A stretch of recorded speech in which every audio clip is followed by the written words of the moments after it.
Welcome, everyone. We're here to talk about some of the building blocks of existence. When it comes to practical experience in the garden,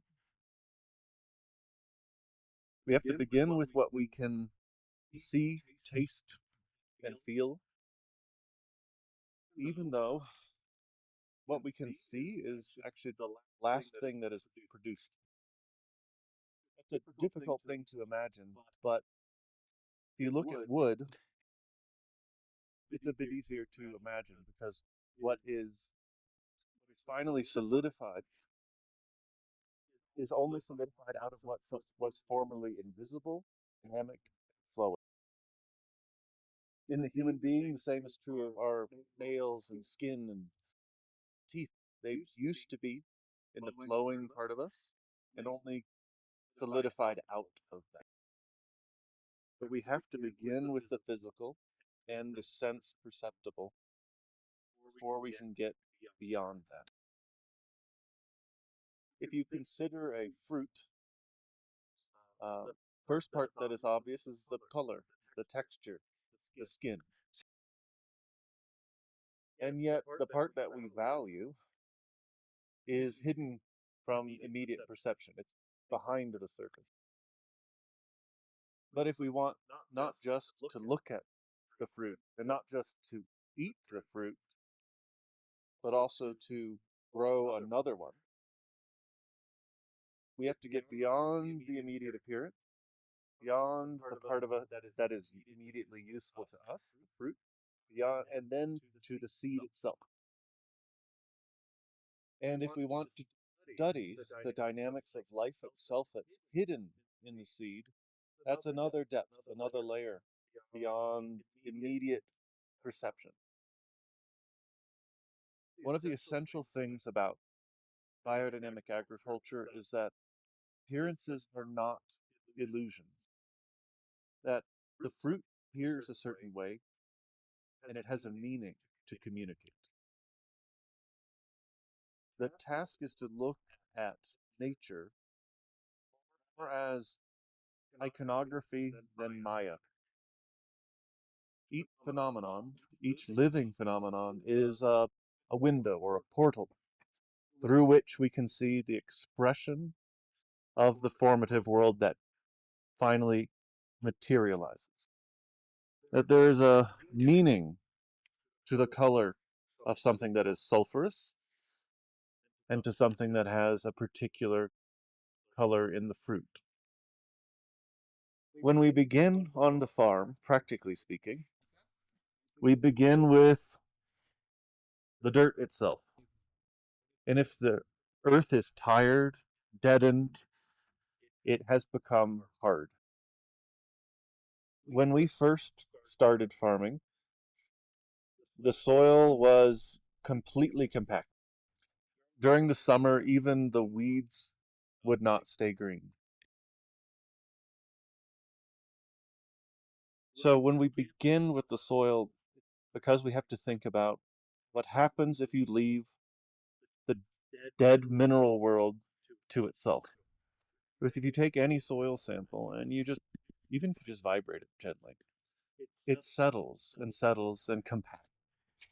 The thing about the dead mineral world is that it has virtually no power to grow against gravity at all. So left to itself, gravity takes over and it is collapsed. The biodynamic gardener, Alan Chadwick, was asked in a television interview what the biggest problem in the world today, and he didn't say one of the expected answers of pollution, food scarcity, water, overpopulation. Instead, Alan Chadwick said that the biggest problem in the world today is compaction.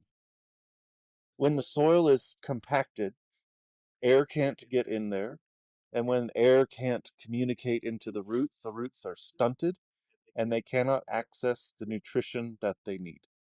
You can imagine something similar in the human being where if we do not chew our food thoroughly, we don't have access to the surface area or to the nutrition in the food.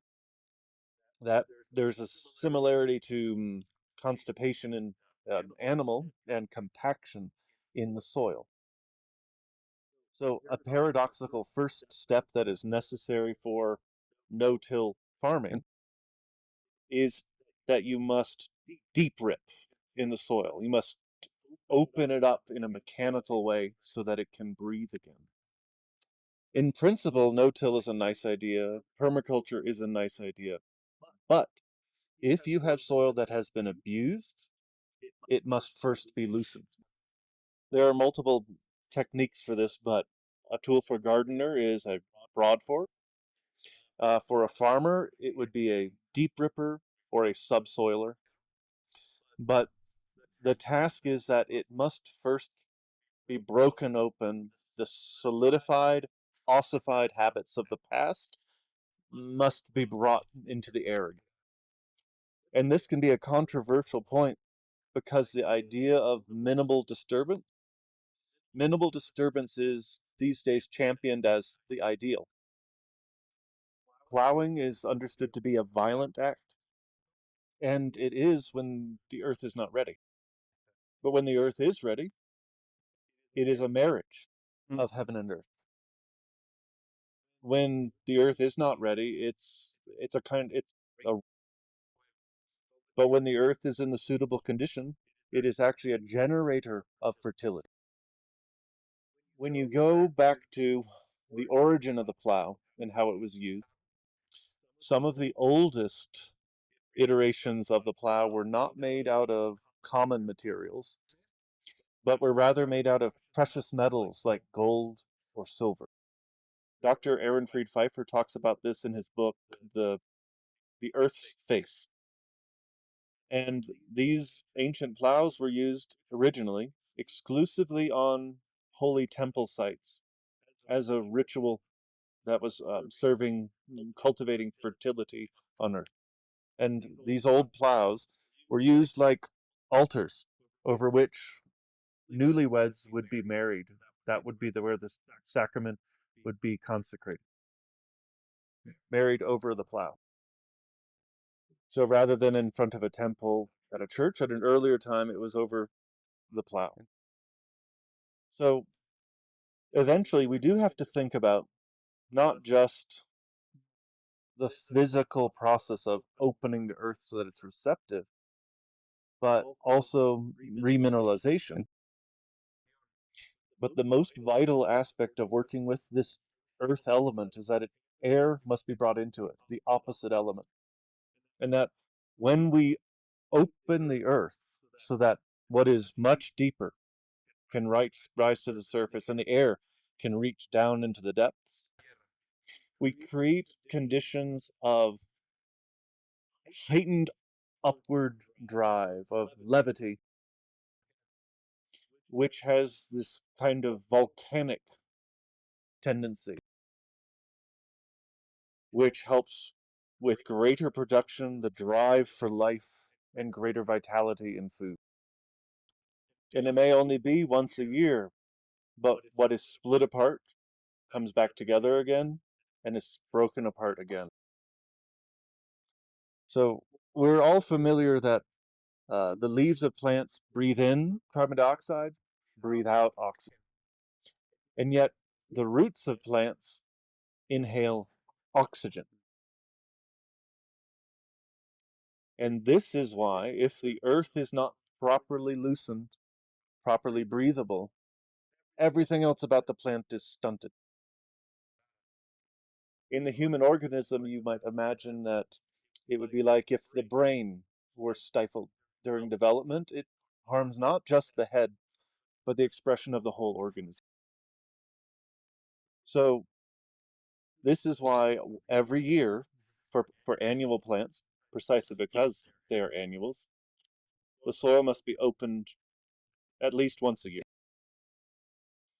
My favorite time to cultivate the soil is before our rainy season. Because when I allowed there to be deep channels of air into the earth element, that means when rains do come, They go down through those channels 2-3 feet into the soil. And then even when the topsoil dries, there's a reservoir, a secret reservoir retained of water through the growing season.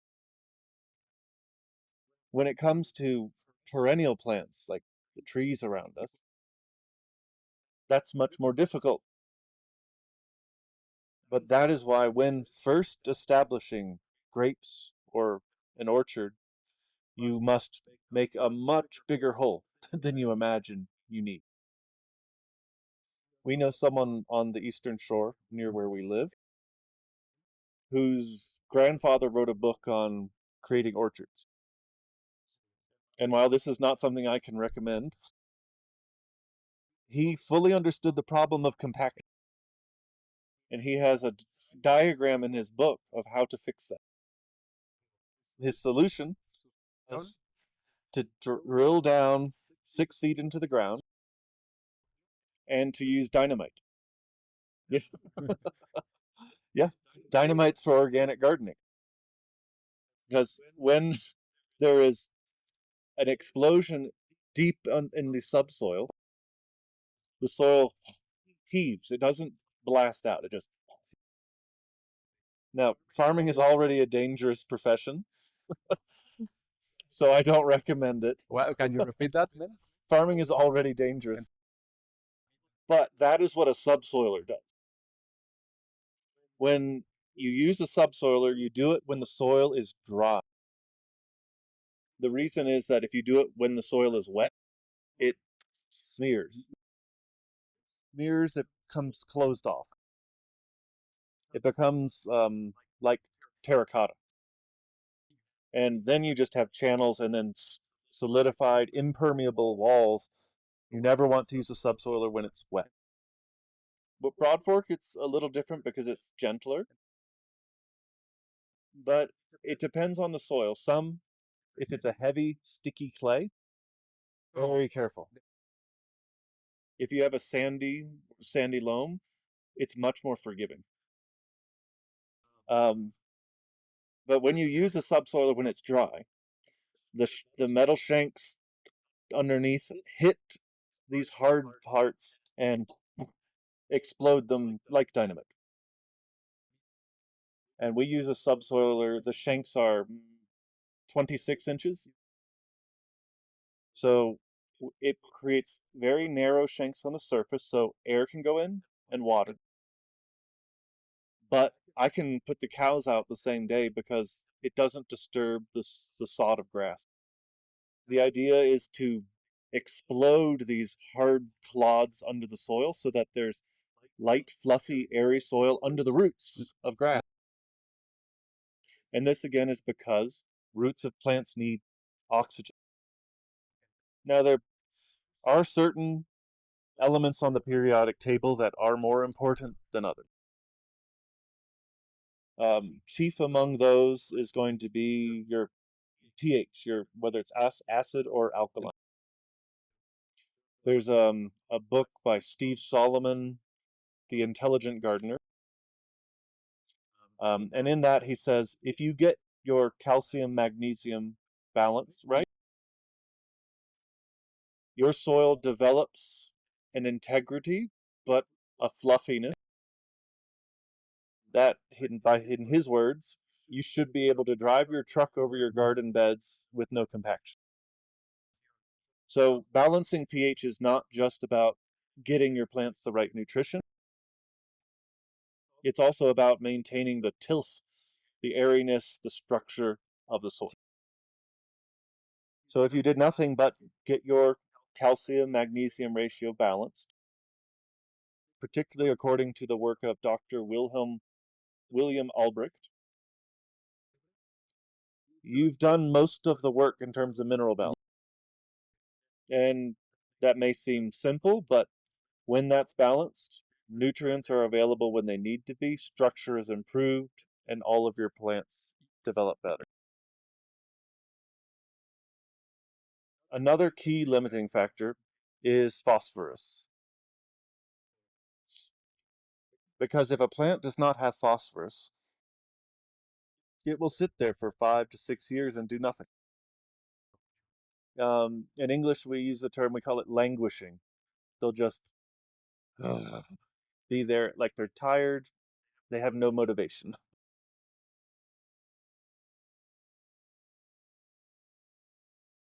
So this would happen to us for several reasons. It was compaction, because these roots would encounter rather unpleasant experience around them. If you have compaction, even if you loosened the topsoil, it can't grow below that hard pan. And it's also hurting the plant because when rains come, water can only fill this top area as well. There's a tool called a penetrometer, and you push it into the soil, and it will give you a PSI reading. And that tells you the pounds per square inch needed to push through the soil. If that is ever more than 200, not only are your plant roots not going to be able to get through there, water can't go through that. So you end up with a lot of people farming and gardening are only farming in the top 4 to 6 inches. Even though in most parts of the world, there is a reservoir of water somewhere under the soil. And so the apparently violent act of plowing and cultivating, therapeutic. If someone has a broken arm, you sometimes have to set the bone. It's not a pleasant process, but it's good for the patient. When you subsoil, you send cracks down into the soil. And that has this explosive activity down here. But it adds a lightness and light to the soil. And this is actually why plowing was conceived of by, according to anthroposophical stream, early prehistoric Zarathustrian initiates. And this is not Zarathustra who we think of as Zarathustra, but one of his gurus, you could say. The meaning of plowing was to bring light into the earth. This is light from the sun, but also lightness like a feather. So when this happens and then you get rains, the rains can go down. And if the water can go down, the roots will chase it. And the deeper you go in soil, the richer in mineral nutrients it is. People are always hungry for gold, but there's a treasure trove below the soil of nutrients. Oh, yeah. So naturally, there is your topsoil. Everyone knows about that. Your top 4 to 6 inches, maybe a little more. But pretty quickly, you'll get to what's called the subsoil. The topsoil is relatively alive, the subsoil relatively dead. This can be called horizon A, the other horizon B. And there's usually a pretty clear line separating the two. We had a soil scientist visit our farm. It was a good season, and he chose a good bed to dig in. But he wanted to show his son horizon A, horizon B. The problem is he couldn't find it because he kept digging and you couldn't find that line. And that's what we want. We want the living layer to just keep deepening till you can't see where one begins and the other ends. Because biodynamics is all about the dynamics of life, which means overcoming gravity, which things that would just normally fall and collapse. And that's why we have to open it first, so that the layers can begin to communicate again. But that's mostly this. I'd like to open it up to questions and continue the conversation because there's a lot more we could talk about here. Sí, Are there any specific y questions?